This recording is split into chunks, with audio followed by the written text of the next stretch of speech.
السلام عليكم ورحمة الله وبركاته. ازيكم عاملين ايه؟ لو مهتم بالجديد والمفيد في عالم التطبيقات اشترك في القناة وفعل زر الجرس عشان يوصلك كل ما هو جديد ومفيد في عالم التطبيقات. اشتراكك في القناة وتفعيلك لزر الجرس واشتراكك في عضوية مميزة بيخلينا نقدر نساعدك ونرد على كل الأسئلة والاستفسارات بتاعتكم حول التطبيقات وعالم التطبيقات. عايزين تعرفوا التطبيق ده بيعمل ايه؟ التطبيق ده فايدته ايه؟ التطبيق ده بيشتغل ازاي؟ التطبيق ده حقيقي؟ التطبيق ده فيه ميزة معينة بتدوروا عليها ومش قادرين توصلوا له، عارفين ان الميزة دي موجودة في التطبيق؟ كل ده بنقدر نعرفه لكم من خلال الفيديو، شرح مفصل ومبسط للتطبيق ومميزاته وعيوبه وازاي بيشتغل وازاي بتشارك عليه وازاي بتلغي الاشتراك وكل حاجه عن التطبيق.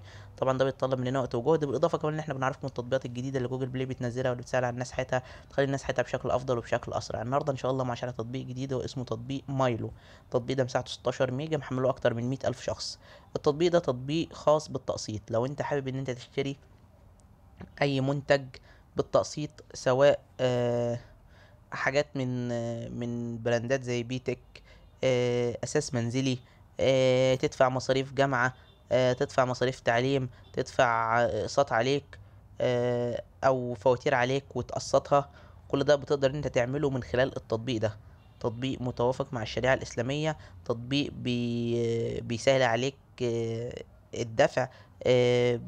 بمجرد ما بتفعل الحساب بتاعك بيقدر ان هو يقول لك، يعمل لك حد ائتماني ان انت تشتري بيه حاجات بالتقسيط.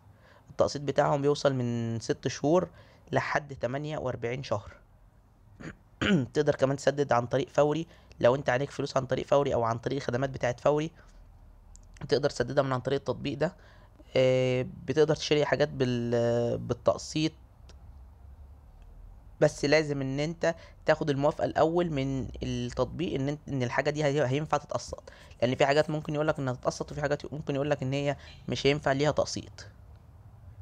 ده كده الغرض من التطبيق، وده فايدة التطبيق، ان انت تقسط اي حاجة انت عايزها في فترة صغيرة في فترة طويلة على حسب ما انت عايز، بفايدة متوسطة. مشكلة التطبيق ده بقى اول حاجة ان هو بيتضمن اعلانات وبيطلب منك الاشتراك. آه، خدمة العملاء بتاعتهم سيئة. في بعض الناس بتشتكي من ان قدم الطلب وراح الفرع بتاعهم والموظف خد منه البطاقة وصورها، وبعد كده الطلب بتاعه اترفض. في بعض الناس برضو بتشتكي من ان السداد العاجل.